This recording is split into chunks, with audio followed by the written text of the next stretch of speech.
Hello there.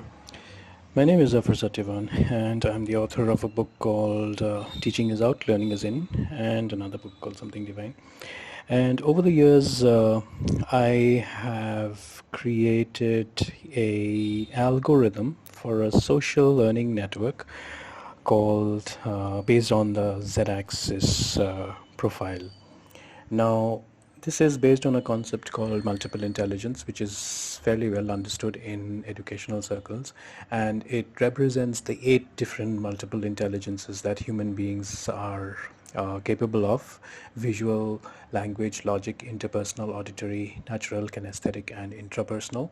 And this leads on to the ninth, which is not really an intelligence, but the evolution of something more. But if we factor in the 8 multiple intelligences, then it is fairly easy to capture the essence of human skill, and that is what I have tried to do with the Z-axis profile. So the basic proof of concept is available on the website zedaxis.in, where I explain the fundamental basis of human emotional intelligence and so on. And it is basically the description of how human beings think in terms of the different genders as well as different age groups and so on. Now this information is available and it can be captured by using fingerprints, and there is something called dermatoglyphic multiple intelligence test with which we can analyze any person's brain and the intrinsic potential, the way the brain was during the childhood. And over the period of time after adolescence and in later early adulthood, human beings are able to change their thinking to some extent and then go in a particular direction. So if we capture that information, it is fairly easy to say how a person actually thinks. Now, based on that, I have created a graphic which captures this information in a simple visual way,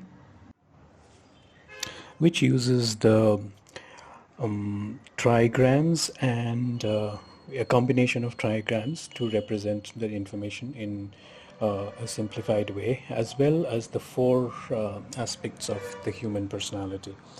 Now, this information can be organized in terms of a social network, which is what leads on to the biometric multilingual social learning network.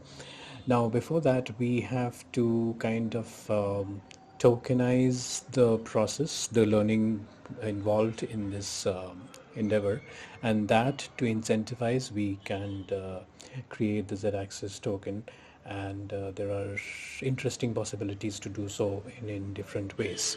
One of that is that the learning objects that we can organize in terms of the network can be rendered in terms of an NFT. So I look forward to discuss this in more detail because the project is taking a shape of its own. But there are 3 fundamental aspects to this.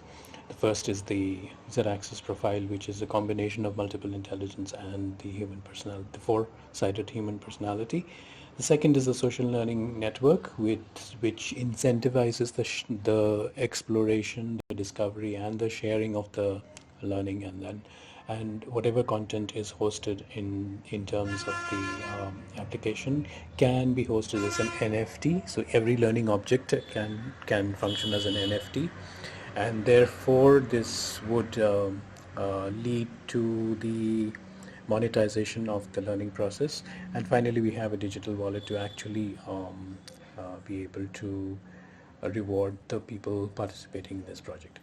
Now, the target audience for this project is the 7 states of Northeast India, where where there's a huge youth population,